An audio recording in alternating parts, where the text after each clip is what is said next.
पुराण कथा संग्रह में आप सुन रहे हैं आध्यात्मिक कथाएं। कौन है चित्रगुप्त जो रखते हैं आपके कर्मों का हिसाब किताब? उनका और यमराज का क्या संबंध है? आज इसी के बारे में चर्चा करेंगे दोस्तों। वीडियो को अंत तक देखिए। वीडियो पसंद आए तो लाइक, शेयर और सब्सक्राइब करना ना भूलें। हम सब ने कई पौराणिक कथाओं में चित्रगुप्त का जिक्र सुना है, जो यमराज के साथ रहते हैं और आत्माओं के कर्मों का हिसाब किताब करते हैं। लेकिन बेहद कम लोग जानते हैं कि चित्रगुप्त असल में कौन है, उन्हें ये काम किसने दिया और वो यमराज के सहयोगी कैसे बने। तो चलिए जानते हैं इस बारे में।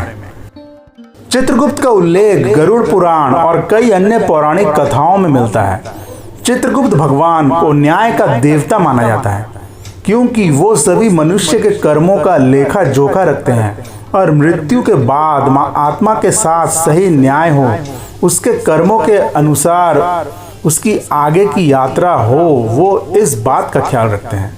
कहते हैं कि जब सृष्टि का निर्माण हुआ तो भगवान ब्रह्मा ने सभी जीवों की रचना की, लेकिन उन जीवों की मृत्यु भी तय थी। इसीलिए जीवित रहते हुए जीव के कर्मों का हिसाब किताब रखना जरूरी था, ताकि उस आधार पर मृत्यु के बाद की उसकी यात्रा या उसकी सजा तय की जा सके। इसीलिए इस काम के लिए चित्रगुप्त को नियुक्त किया गया। पौराणिक मान्यताओं के अनुसार भगवान ब्रह्मा ने अपनी योग शक्ति से 12,000 वर्षों तक ध्यान किया।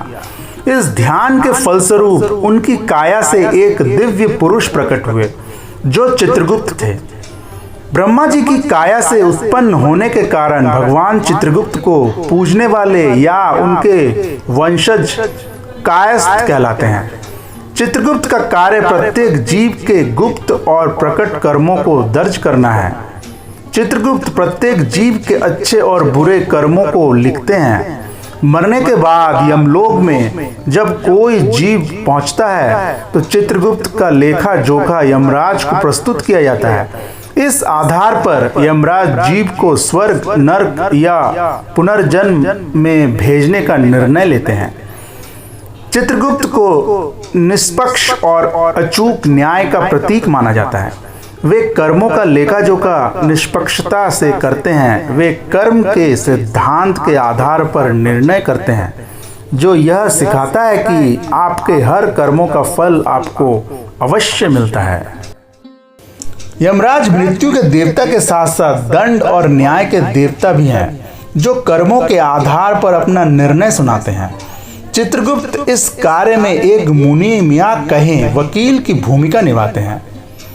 मृत्यु के देवता यमराज को ब्रह्मा ने यह दायित्व सौंपा कि वे जीवों के मृत्यु के बाद उनके कर्मों के अनुसार न्याय करें। लेकिन यह कार्य अकेले यमराज के लिए कठिन था, क्योंकि सृष्टि में अनगिनत जीवों के कर्मों का लेखा जोखा रखना मुश्किल कार्य था।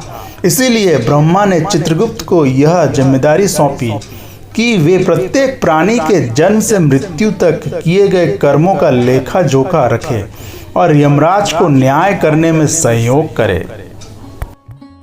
यमराज और चित्रगुप्त का नाम एक दूसरे के बिना अधूरा है। यह जोड़ी सृष्टि में कर्म और धर्म के नियमों को बनाए रखने में महत्वपूर्ण भूमिका निभाती है। हिंदू धर्म में चित्रगुप्त की पूजा मुख्य रूप से चित्रगुप्त जयंती अर्थात दीपावली के बाद की द्वितीया को की जाती है। विशेष रूप से कायस्थ समुदाय के लोग उनकी आराधना करते हैं। मान्यता है कि चित्रगुप्त भगवान की पूजा करने से नरक के कष्ट नहीं भोगने पड़ते।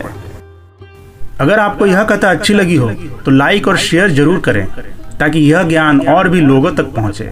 आपकी राय हमारे लिए बहुत महत्वपूर्ण है। कमेंट में जरूर बताएं कि आपको यह कहानी कैसी लगी। फिर मिलेंगे एक नए दिलचस्प और ज्ञानवर्धक पुराण कथा के साथ।